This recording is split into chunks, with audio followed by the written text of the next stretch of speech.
lovers, and welcome. I want to start off by saying I am so blessed to be in a position to suggest tips and tools and even products that can help you lead a tantric life of liberation and expansion.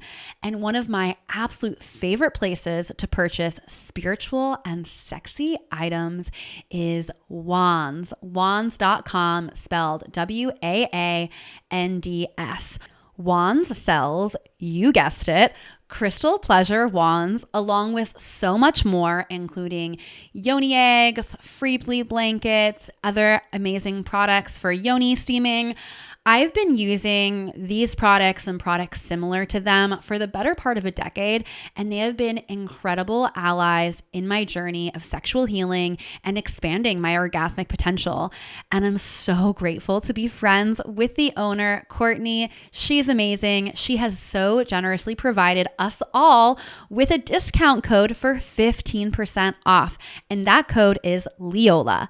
Leola. You can use it on their website, www.wands.com. Again, the code is Leola, Leola, for 15% off. I'll also make sure that this is linked in the show notes.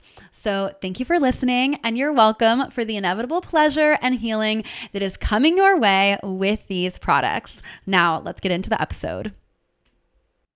Welcome to Talk Tantra to Me. It is such an honor to be holding space for this divine knowledge to make its way into your ears and lifestyle. Today, I talk Tantra with Damien Bohler. He is the founder of Evolve Relating, a path to explore intimacy and relationships as the vehicle for evolution, healing, and growth. I absolutely love that. I say that the primary intention for all of my relationships is to help me become even more in alignment with my highest self, to grow and to evolve. So I really love that we're going deep on this topic in today's episode. I'm so grateful to Damian, his content, so appreciative that he's here on the podcast to offer his perspective of living an expansive life.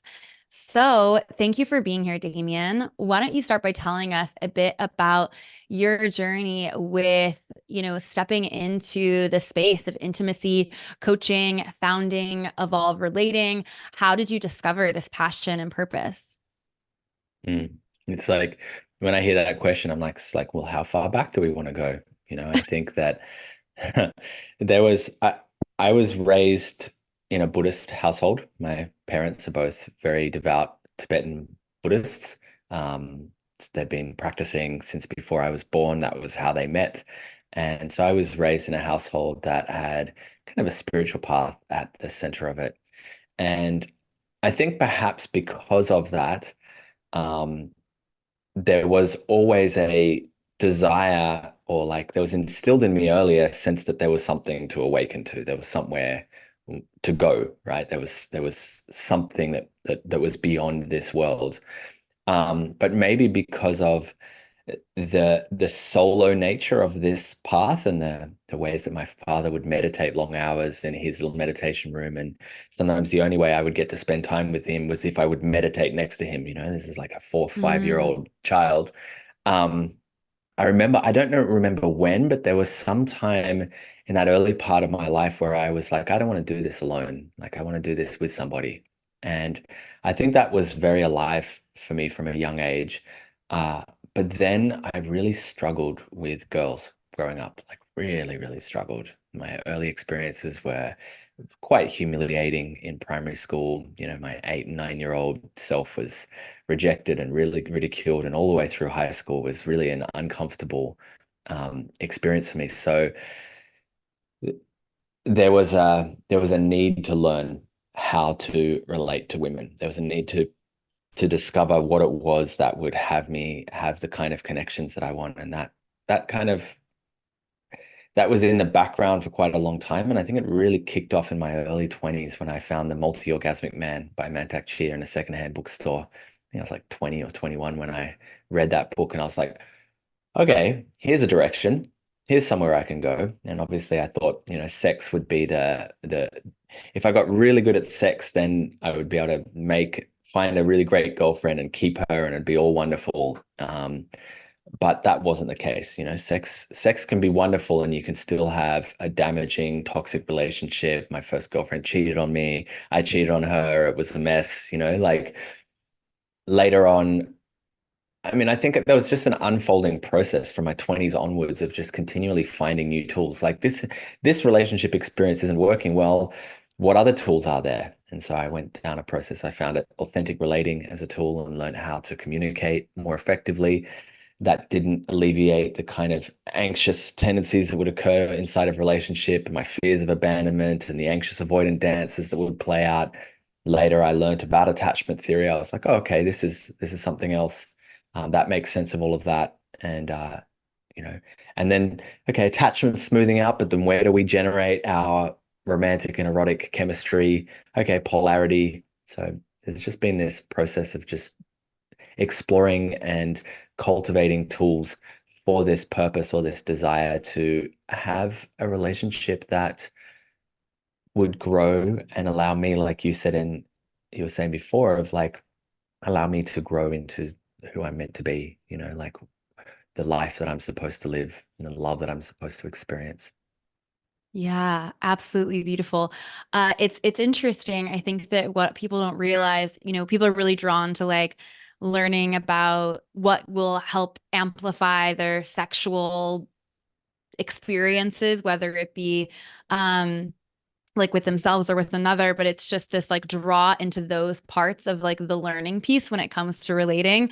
But what they don't realize is that you can only go as deep in your sexuality as you've gone as deep in yourself. Like the more that you've cultivated, self-intimacy and practiced how that shows up in a relationship, in a partnership, that's directly reflected into the capacity to have consistently good sex. Because I think that it's totally possible to have really amazing like chemistry with a person and it feels really great, but oftentimes that like dies down as well over time. And it's really about having that intimacy with yourself and having those relating practices that create longevity and consistency in your polarity and sexual desire. So I heard you speak a bit about attachment theory, as well as polarity. And I'd love if we could briefly, just for anyone that's like brand new or could use a refresher, could you give us a little bit of a basic lesson on those two different lenses? Totally. Totally. And before I do that, I just want to acknowledge what you said there around sex. Like sex is often the draw. I think we have a cultural fascination with sex, right? And then, I know that that was very much my draw. I hunted for sex for a long time. And, after some period of time and having all the sex that I could want, I realized that it's just a small part of what it is to be in relationship, and that there are things that make relationships so much more worthwhile. So sex is often the foot in the door, but it's not it you can have great sex and have a toxic relationship. You can have great sex and feel completely alone all the times that you're not having sex. You can have great sex and not be able to communicate with the other person and share the deepest parts of you. You can have great sex and not grow and evolve with this person. Like sex doesn't necessarily lead to any of these other things. They're all skill sets. They're all these interconnected sets of skills that we need to develop to have deep relationship. And that's where we're heading here. It's like, okay, well, we have attachment and we have polarity, which are two skill sets. I view them as skill sets. Okay, they're theories, right? And they're conceptual theories at the root of them.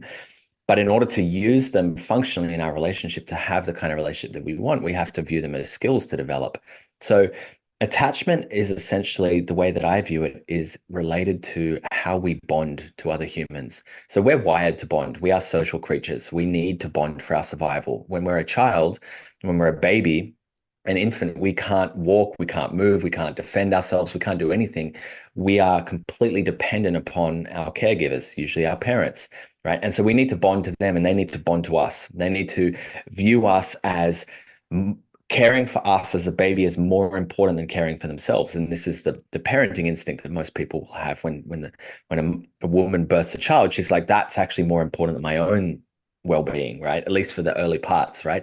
And that's part of the bonding experience. So we're designed to bond. We're designed to bond to our family groups, to our tribe, essentially. And we're desired to bond romantically too, because that allows us to create functional pairings that then can raise successful children into the world. So we have this biological mechanism inside of us in our nervous system, parts of our nervous system that is wired to connect and create a bond. And a secure bond is essentially one where I feel safe with you. I feel like you've got my back and I've got your back. And I'm like, I know you're there and you know that I'm there. And then we can like kind of relax, right? But the problem is, due to modern day parenting, uh, there is a lot of disruption to this bonding mechanism that children don't get the opportunity to bond properly to their parents, and often by no fault of the parents. Sometimes it can be trauma, sometimes it can be abusive parents, sometimes it can be narcissistic parents, sometimes it can simply be they've had bad parenting advice. Sometimes they're too busy, focus on their work, and they're not able to give the level of reassurance that a developing nervous system needs to know that it's safe in the world. And so we develop what's called insecure attachment. And insecure attachment is essentially a failure to bond in a way that feels secure. So we're constantly on edge, thinking that we may be abandoned at any moment and that we're not worthy of being bonded to. And so that can Mm. drive a lot of relating behavior. And so then um, when we get into romantic relationships, that latent, you can feel really good on your own. I love to say it's easy to feel secure when you're single. You can be like, I'm good, life is great. And then you get into a relationship and suddenly all these weird behavioral patterns come out. Suddenly you're like anxious all the time or texting all the time, or like suddenly you get really close to someone and you're like down regulating by like going, I'm finding all of these flaws and I think they're not the one. These are anxious and avoidant patterns that are there to protect this insecure nervous system. Yeah, beautiful. Great overview of that. And if anyone's like curious about learning more about their attachment style and how to figure out what your attachment style is, I read the book Attached and that changed things for me. It's a great just like overview of, the avoidant attachment style versus the more anxious attachment style. And usually these people find each other. The anxious person finds the avoidant and vice versa. And the point of that Mhm. is that it's a perfect pair for your trauma, right? Like the avoidant person severely triggers the attached person and vice versa, and it's like really it's an invitation to grow actually, which is really Mhm. powerful. But also like if you're not conscious that that's what's happening, it's like, why is this always happening to me? Why am I always like bonding with this person that like doesn't prioritize me, doesn't Why have am I time always for me? chasing unavailable people? Yeah. Yeah. So, and that's where I found myself in. And then I noticed for myself, in the past, especially, I would notice that then once I had the commitment from someone else, then I would start to be avoidant. Like it was like Uh-huh. I was anxious in the Uh-huh. beginning, and then once it got real, like the avoidant piece comes out. So you can also be mixed. I forgot what it's called when you're mixed. It's like complicated or something. They often call it disorganized. But I want to Disorganized. I want to offer a little bit of a like an updated version of my perspective on attachment as well. And I think that like attachment has become increasingly widely known. And just like anything that starts getting widely known, it becomes a bit dogmatic. It becomes Mm-hmm. a bit dogmatic, and people get really concerned with what's my attachment style. And I want to just add a little bit of a different lens. Attached is a great book, by the way. It's a little bit biased against the avoidance, though. It's a little bit like negative towards avoidant attachers and doesn't really explain their pain. It's like Yeah. avoidance are bad, avoid them. Actually, there's a lot of pain in the avoidant attachment system, and they can also deeply heal as well with the right kind of work. But what I want to say there is it's like, it's not really the way that I think of it is it's like we're insecurely attached, which means that our nervous system doesn't have the ability to bond effectively. And from there, we display certain behavioral patterns. We've developed an array of behavioral adaptations that are in relation to that insecurity. And some of those patterns are what we'd call anxious tendencies, which is the texting all the time and starting to freak out when they're not responding. And like, there was times in my life I definitely and display more anxious tendencies. But as you point out, we can also have avoidant tendencies. Once you get committed, you're like, okay, I'm out, right? And I know that experience too. There was times in my deep anxiety in relationships, I'd go into mild panic attacks when my partner would leave the room. Like the anxiety got so bad, she'd go to another room and I'd be like freaking out. I'm like, what is happening to me? So, and these are the like when you think about the baby, you go all the way back to a baby. When mum leaves the room, the baby's like a wolf could come in and just bite my head off right now. So the baby screams and is like anxious and like, come back here. So that's kind of the roots of them. But I want to say is that we're not necessarily a style in that it's not a it's not a sentence. We're not sentenced to I am going to be anxious or I'm going to be avoidant. And I think that's important to look at because it goes, I have these behavioral patterns that display as anxiety, or I have these behavioral patterns that display as avoidance. And what I need to do is I need to reconcile these behavioral patterns and find different patterns. And when I find different patterns, I find patterns that actually lead to soothing my nervous system. And that's the skill set we're developing here is the ability to soothe our nervous system on our own and recognize that if I'm going anxious or avoidant, I'm in a state of distress.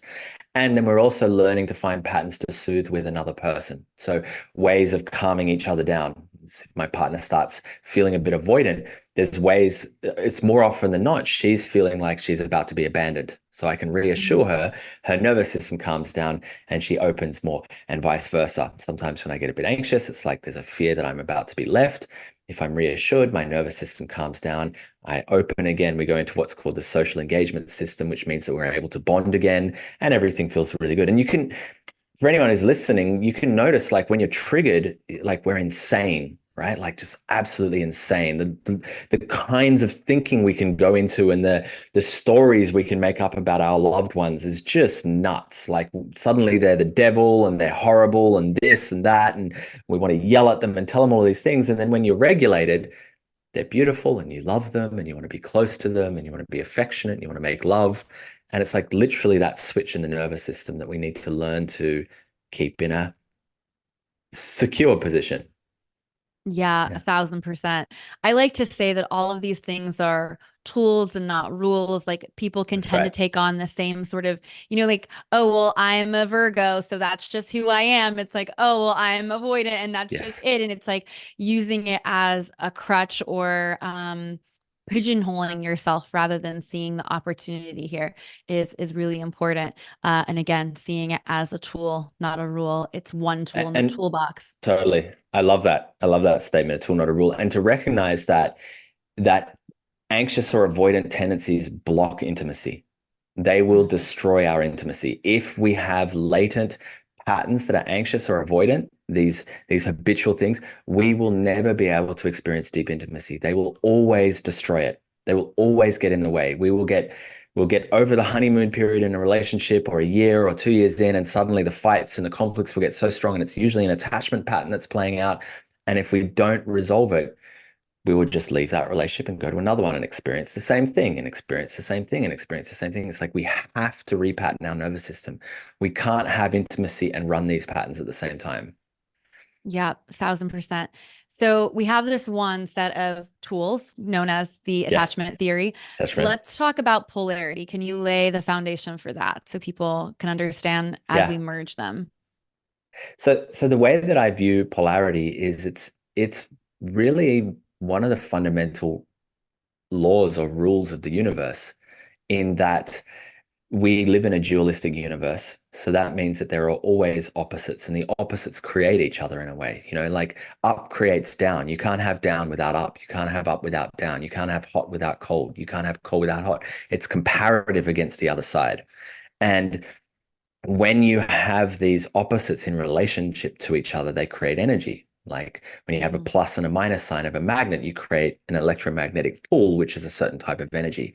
So polarity at its fundamental is about energy, and it's about creating certain types of energy through what I like to call complementary reciprocal opposites.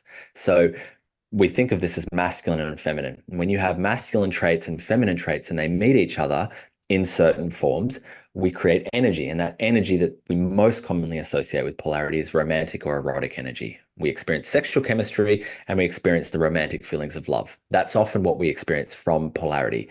And, you know, I can simply go into, and again, tool versus rule, right? It's like when I recognize polarity as a tool, I recognize that I'm not necessarily I'm a whole being with masculine and feminine parts inside of me. You know, when we take it all the way to the top, feminine is more kind of being, masculine is doing, masculine is directed, feminine is like non-linear. It's right. We have these kind of penetrative awareness versus diffuse awareness. We have these kind of tendencies, right? But we all exhibit them, right? Like if you were to only display feminine qualities, you wouldn't be here recording a podcast. You'd be like lying in bed self-pleasuring, or, you know, you just like, you wouldn't want to work. You wouldn't want to do that. Like it wouldn't be in your vernacular, right?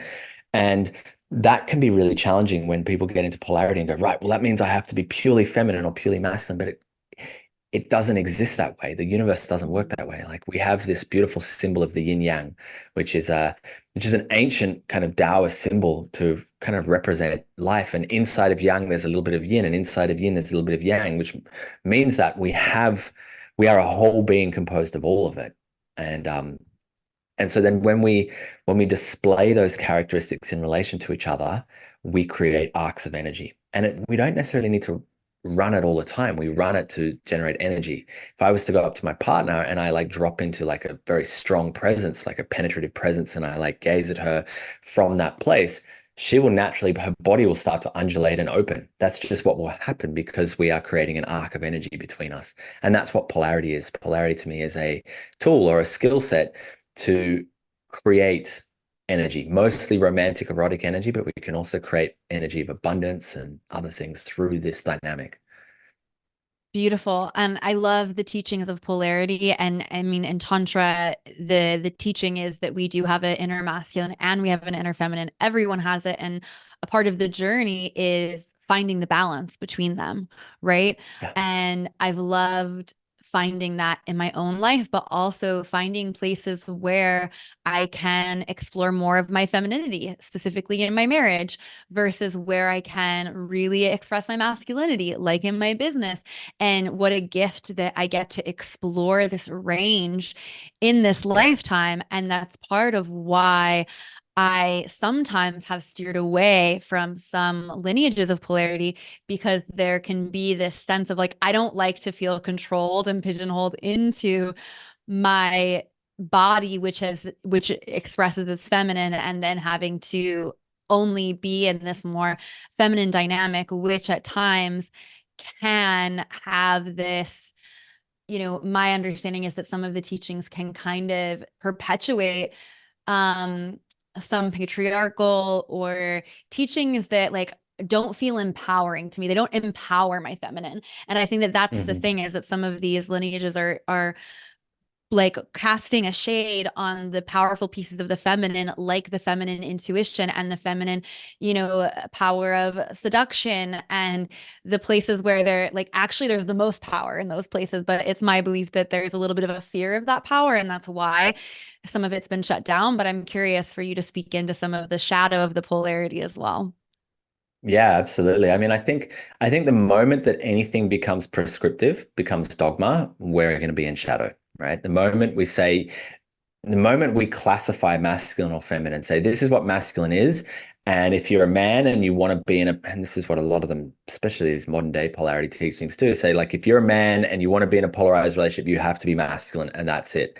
And so we automatically, and the same with if you're a woman and you want to be feminine, you want to be in a polarized relationship, you have to do this. This is how you have to behave, and this is how you have to behave in relation to each other, and that's it.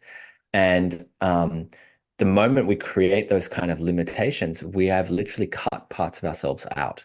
And it can feel good at first. I can see why it's relevant, especially because we live in a world now where there has been a tendency towards women having to identify more with some of their masculine parts due to the nature of the changing workforce and kind of women's liberation and equal rights. And what men have kind of tended to be a little bit more feminine due to like fear of expressing masculine power and demonization of the patriarchy. And also, I believe it's a developmental process that we're undergoing in which we are learning more deeply that we are whole, that we have both. So there's this unconscious cultural development that is occurring where women have naturally had to understand more of their masculine part, their agency, their freedom from the masculine by living that part of themselves by ceasing to outsource it. And same for men, learning that they have, a lot of early men's work is emotionally focused, right? And men learning how to feel themselves, which is more feminine, right? But in order to move to a more integrated state, we actually have to balance that. I need to learn about those parts of myself so I can meet a woman deeper in those parts of her, and vice versa. And then we can also meet each other from increasing places of wholeness. But the moment we start to limit it and go, this is what masculine is, and this is what feminine is, and this is what man is, and man is only masculine, and you're only allowed to do this, and you're only allowed to do this, we are in limitation. We lose parts of ourselves, and we are living in a dogma, which is going to hurt over time, especially if we're an expansive being. And the reason why I say it can feel exciting at first, especially if as a woman, I've been a bit too masculine, and it's like, oh God, I'm tired of doing that, right? Like I'm exhausted. And if a man, I've been a bit soft and I'm like, I'm feeling a bit flaccid and devoid of purpose, like it can feel really good to like uplift that masculine part of myself. And so there's this initial rush of like, this feels really good. And when you do that, there will be that generative energy. You'll feel higher levels of sexual chemistry and higher levels of romantic chemistry, and your love will ignite. But if you stay there without moving into the totality of self, eventually there'll be this sense of like missing out on parts of ourselves. We won't get the full expression of ourselves. And, and then some of us like can see and feel that, and eventually go, no, I don't want that, right?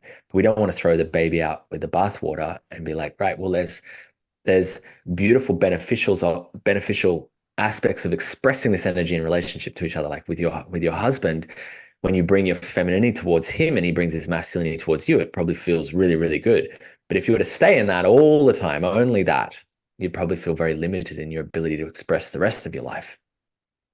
Yeah, absolutely. It's interesting as well that what can actually create greater mastery of the masculine or the feminine is actually exploring the other. So, for example, we become a masculine man becomes a better master of his masculine energy by understanding his emotions so that he can hold his feminine partner with a type of reverence that inspires safety and surrender and trust, and vice versa.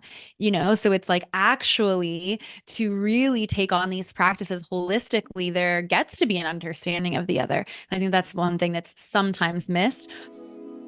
Hello, lovers. Please bear with me for a brief interruption with a vulnerable share and offer from my heart.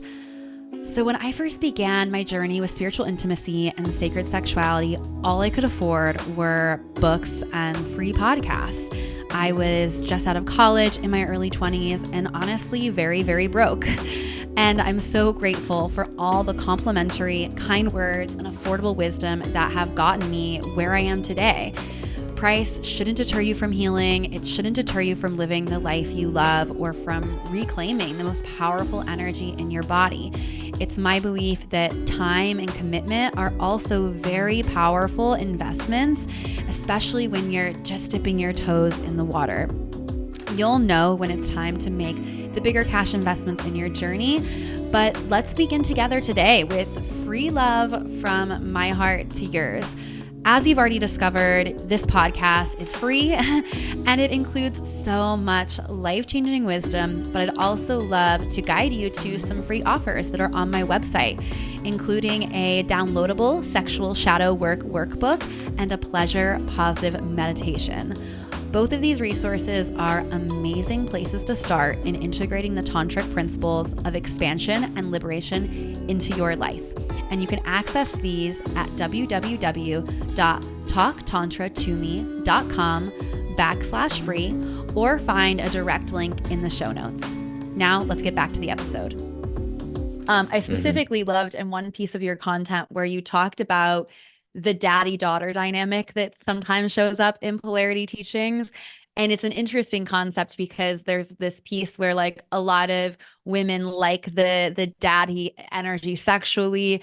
And so there is like an interesting hotness to it. And there's a place where it is disempowering and pigeonholed. So I'd love it if you could speak into that as well.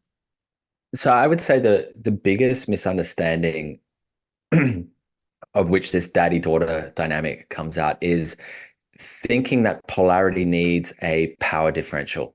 thinking that polarity occurs because there's a gap in power. And in this sense, we elevate the power of the man. We put him into a daddy role, which means that he is in power over me. If I'm a little girl and my daddy has a sense of authority over me and my life, right? When you're a child, you don't get to make all the choices for your life anymore. You're kind of a bit surrendered, and that can feel very exciting, especially the like if you're a bit tired of like working really hard, the ability to release in and just being taken care of. But it's also, as a power differential, it leads to, what do I want to say here? It's not a healthy expression of power, I don't believe, and I would say it's part of what is being labeled as the patriarchy, is that on a larger cultural scale, right? There is a sense that then masculine or male is the authority. He's the leader, he's the choice, he's the dominant, right? And that feminine is the subservient, which means that she doesn't get to experience her power. She is in the submissive role in relationship to that. And um, I just don't see how it generates energy over time. It sets up kind of unrealistic expectations, and I've explored that dynamic a little bit myself, and especially like, it can be fun in the bedroom, right? But I actually think the thing that's attractive about it is the expression of self-assertion and self-confidence in the man. That's actually the thing that's attractive. And it's like we can almost play that out by doing the power differential. We heighten that. We heighten his self-assertion, his confidence, and make it like really magnified so that it creates a lot of energy in that sense. And there's also an openness or a surrender, which is the feminine, right? The feminine side of that. But when we're playing out this dynamic, it goes into more of a submissive role, which, like you said, it's hot, but it's the surrender in the feminine that we find attractive. But assertiveness and confidence and surrender don't actually have to be in a power differential to each other. They don't actually have to be. Surrender is powerful, right? There is a conscious volition around surrender that is deeply divine. When the feminine surrenders herself more and more deeply, she becomes more and more of everything, right? She becomes more and more of the experience that is. That's immensely powerful, right? A woman's orgasm is like hugely powerful, way beyond, what a male orgasm is, right? And so, um, I just don't like, I can see that this dynamic can be very satisfying for people depending on where they are in their journey. It can be relieving, but I don't think that it can generate the kinds of energy that anyone who really wants to evolve and awaken into higher parts of themselves, I just don't think it can generate that kind of energy. Like it's limited. It's got a bar on how far it can go because it doesn't encompass the wholeness. Does that make Yeah, sense? that totally makes sense. And I love the way that you phrased that and how you framed surrender, because I'm so on the same page. Surrender can be Mm, incredibly powerful. It can be sacred. It can be, I mean, orgasm in of itself is a surrender. And the more that we surrender to the orgasm, the more we're actually feeling. And with the daddy daughter dynamic and how it's in it, what where I see the issue is that it's taught as the only yes. way to explore polarity in certain lineages.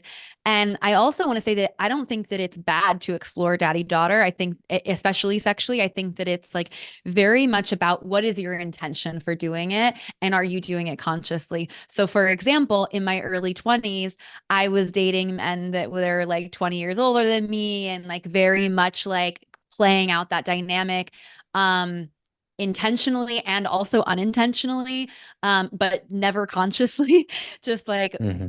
choosing that. And it was very much a way to relive my wounds, relive my trauma, and also like, yeah, like to have a man take care of me felt really good because my dad wasn't always present in there Hmm. in that same way.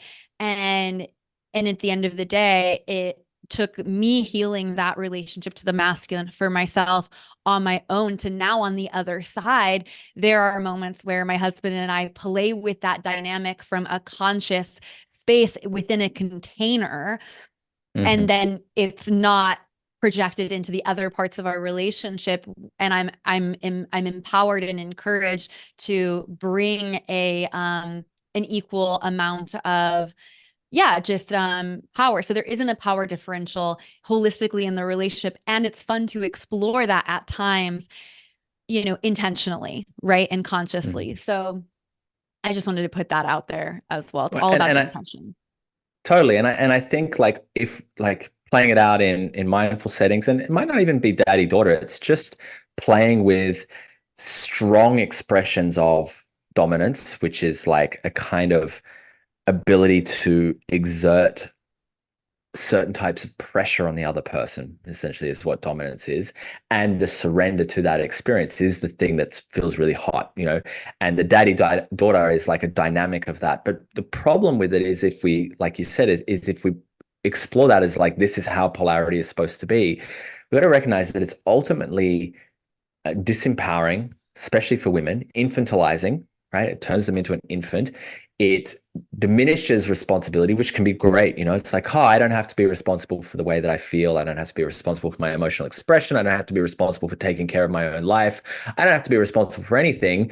I get to outsource it all to daddy, which means I outsource my own masculine self if I'm a woman here. And then it's all his responsibility to contain her emotional expression, his responsibility to make her feel safe, to like hear her tantrums and all of that stuff. But it's very disempowering. And there was a point that I wanted to make there, is that, where did that go? It's kind of slipped out the back of my head. Sometimes when you go on the train and then there's a thought and it's like, oh no, we've drifted off. um that's it. Like, I want to say that it's like I mentioned before, there's an element of the patriarchy, the large scale control of women's freedom there, and there's almost like a fear of women's power in that dynamic, right? Because if I'm playing the daddy part of it, and I keep you small, and I date women 20 years younger than me, and I kind of like manage them and contain them, there is inherent in that a fear of the fullness of a woman's expression and her power. So it's like we keep her small.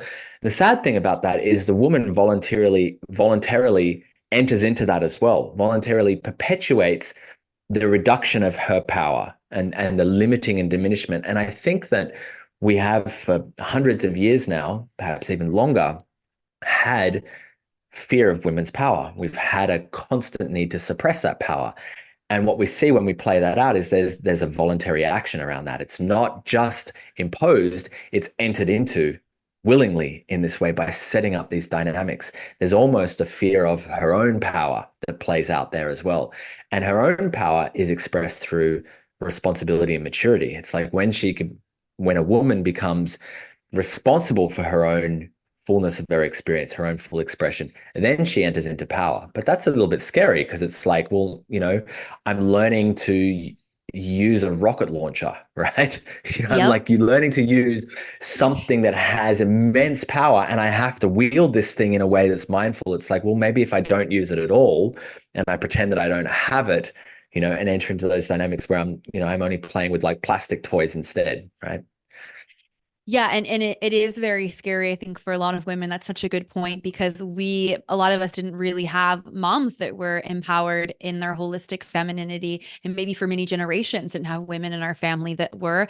And in fact, in generations not that far back, women who were fully empowered in their femininity, including in their intuitive oracular gifts, they were Yeah. burned at the stake for being a witch, or if they were empowered sexually, they were cast out from society. So it's like we still are living in those gene codes, and this Yes. generation is really one of the first generations where women can choose to explore their range and be all of it, and have it be safe and intentional and conscious all at once.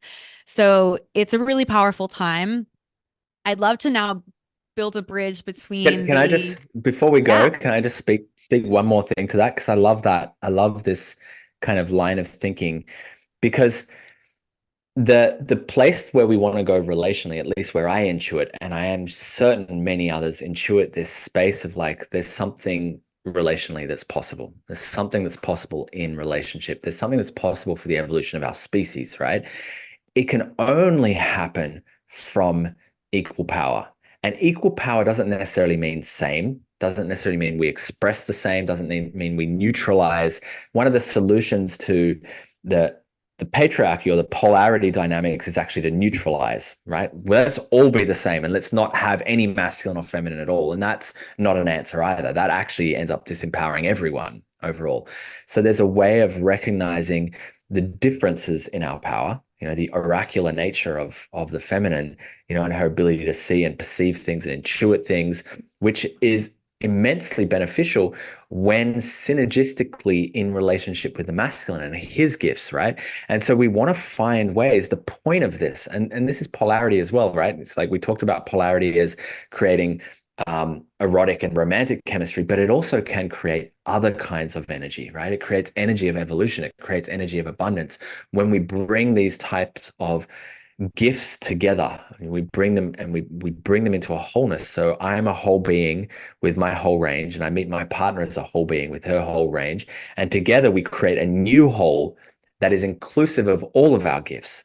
And that's where we're heading. And we can't do that if we're reducing or limiting who we are. We're reducing or limiting our to fit into rigid identities of masculine, feminine, daddy, daughter, these kind of dynamics. If we're like, this is how I must be, and we reduce that, we'll never be able to fully express those ranges and we'll never be able to meet in that kind of union. Yeah, absolutely beautiful. So, so important. So, so true. And that really does set us up to, again, bridge into how can these tools of understanding attachment and also understanding polarity from a perspective that it's actually empowering of everyone involved. Like, with both of them together, we really have the capacity to create a new type of relationship, a type of relationship that's 1 + 1 = 3, and is really evidence for what's possible, for our species. And that's so much of what your work is about, from my understanding. So I'd love to hear how that Mhm. coalesces. Totally. And polarity and attachment are just two of the macro tools that I use in this work. And the way that they work, right? And this is one of the biggest challenges that I think people have relationally is that attachment gets conflated with polarity because the anxious avoidant dance that you spoke about before around like they're attracted to each other is a polarity. It's a wounded polarity, right?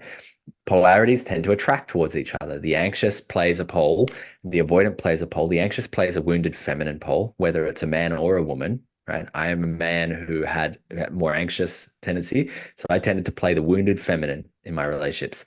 The avoidant is like a wounded masculine pole. So whether a man or a woman, I tended to be drawn towards more avoidant women who were playing the wounded masculine parts, and they go together and they create polarity. And that polarity, like we said, generates energy, generates high levels of sexual chemistry and romantic feelings, leads to infatuation, and then leads to this dysfunctional dynamic that is push-pull. It separates, splits up, comes back together, splits up, comes back together, splits up, comes back together, fights, conflict. The avoidant wants to run away, the anxious chases, the avoidant runs away more, the anxious gives up, turns away, the avoidant comes back, then they turn back together and go, wow, we're back together again. And on repeat, right? And anyone who's been in that, it's a predictable cycle, right? It's very predictable.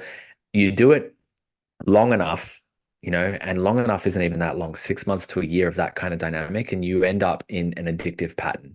The dopamine and distress in the nervous system leads us to like high levels of dysregulation, and we end up sexually addicted to this person. And then you try and break up and you go, no, this person's bad for me, but you can't because you keep ending up coming back and sleeping together again. And um, so we have to recognize that we can't generate our romantic and erotic energy from that dynamic. We can't use the anxious and avoidant tendencies to generate it, right? For an anxious person, there is something sexually exhilarating about an unavailable person.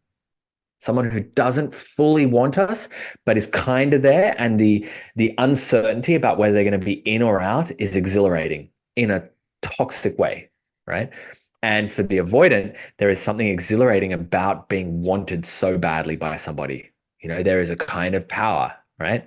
Again, this power that plays out about being wanted. So we have to recognize that we have to resolve this anxious avoidant dance by learning to soothe our nervous system and not entering into relationship as the primary driver of our romantic and erotic energy, because that's what we want. That's what most people want when they're entering a relationship. People might want, they may have done some work, and I recently did a course on standards, and people are getting clearer around like, some of the North Stars of what they really want. I want to be in a co-creative relationship, and I want to have family and all of these other things. But most people enter into connection because of the way it feels romantically and sexually. That's the entry point. That's the thing that we're kind of looking for. Is it exciting? You go out on the first date, and then am I excited or not? I'm not. Well, I don't think I want another date, right? And that's fine. It's like we want that in our relationship. It's not the only part of our relationship. But if that is coming from this anxious avoidant, if I'm going on a date and I'm like, they're a little bit unavailable, and I'm like, oh, butterflies going, and then like finish the date and they don't text me back in the evening, and I'm like now preoccupied about them, and they takes 2 days before they text me, and by the time they text me, I've spent so much time obsessing about them that I pretty much talk myself into an attraction, right? I'm in a recipe to damage myself. So when we tease these apart and we recognize that polarity in the romantic erotic energy is created through a masculine feminine dynamic from a centered, regulated place, and we recognize that attachment, the way that our attachment system works is to help us bond to each other, which means it's not sexy. Attachment shouldn't generate sexual romantic energy. It should generate the energy of like, oh, I'm really safe with this person. Being safe with this person isn't necessarily sexy until we train ourselves to find it sexy, right? There's a time I remember in my own experience when I started to realize that I wouldn't get aroused unless I felt safe. Unless I felt like my partner was here and her heart was open, my body would not turn on anymore. I couldn't do it, right? Because I burnt myself out on the other pattern. So until we reach that point, we're like, oh, the edgy, the uncertainty is the sexy, but we shouldn't be generating it in that way. We generate it from our masculine, feminine polarity, and our attachment is so that we can have a sustainable, ongoing bond with somebody where we feel like this person's got my back.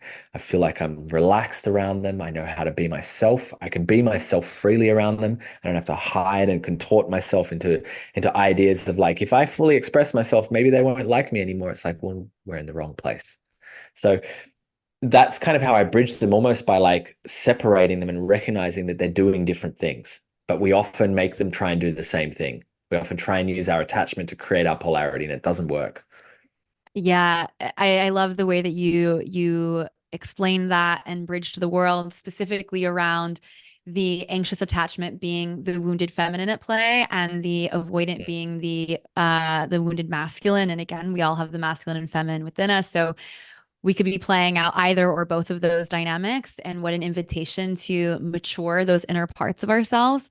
And yeah, with the safety piece, it's what we tend to find out with time, once we have more regularity around our security, safety in the relationship, in ourselves, is that actually is what creates a lot of yummy, juicy sexuality from a place where we can actually fully receive it and fully be in our bodies. It's like more of a body rather than like a lot of what we're feeling that feels so exciting about sexuality when is that we're addicted to the mind spiral and the chemicals that are firing in there, rather than like what's actually available when we create safety and we can explore Mm. more and talk and be fully in our bodies. Because when we're just in our minds reeling, we're actually not present with the all of the pleasure that's available.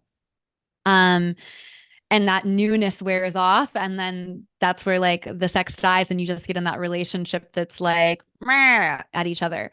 So Mhm. yeah, I love all this. I'm feeling like a natural, starting to land the conversation. I'm curious if you have anything else that you want to bring to the listeners or close on. Um, I guess I just want to like highlight again, and it's been really sitting deep in my own personal inquiry at the moment, the nature of like we have one of these cliches, right? It's like, you know, relationship is two whole beings coming together to create, you know, not two half beings. And we've been talking about the distinction between those two things here. The two half beings is when I'm only the masculine and she's only the feminine, and we come together and create relationship. That's two halves, right? to create one whole. It's not two wholes, right? I don't get to be a whole being in that scenario. Or if we create a relationship through I'm the anxious pole and she's the avoidant pole, or vice versa, that's two halves again. I don't get to be a whole. I only get to be half. And if we enter into a relationship and we only become half of us in relationship, we will become dissatisfied eventually. We will feel limited. We will want to find ways to express the other parts of ourselves. We will find ways outside of the relationship, or we will become very frustrated in the relationship. And we will want to shake the relationship in certain ways. Women will probably try and, tend towards stirring things up, and men will just like build their man caves or something like that. Like there'll be something, there'll be something that wants to find its way to express more wholeness. And so I'm just sitting more deeply again. Like I love these cliche things because I find there's often a moment where it lands in me the truth of it, and not as just an abstraction, as an embodied truth of understanding. And that two wholes, the recognition that I am a whole being with masculine and feminine parts, all of it, right? And to have a relationship that is going to evolve, that is going to grow, that is going to have me become even more of myself, requires that I enter it into and continue to discover my wholeness in the relationship and create the space for my partner to experience the same as well. And that one whole being and one whole being creates a bigger whole, So I Mm-hmm. am both whole. I am a whole Damien, and I'm also part of my relationship, and learning to dance between those two things, recognizing that I am whole and I am part. I'm not just part and I'm not just whole, right? I'm both of those things. So that's just been sitting in me. I hope someone who heard that has a aha moment. But I've been really enjoying that. That really ties a bow on the whole conversation. Thanks for bringing that in. And thank you so much for being here, spending some time with us. And I want to express my gratitude to the listener. Thank you once more for opening yourself up to understanding yourself better, attachment theory, polarity, and self-love at the end of the day. So with so much gratitude and love, have a sexy and spiritual day, and I'll catch you next week on Talk Tantra to Me. Ta-ta. Oops, just kidding. Still here. I have one last thing for y'all. I want to say that the internet is a really, really special place. It's why we're all here right now. And many of us, including me, wouldn't have discovered Tantra or sacred sexuality if it weren't for this nifty invention of the 20th century.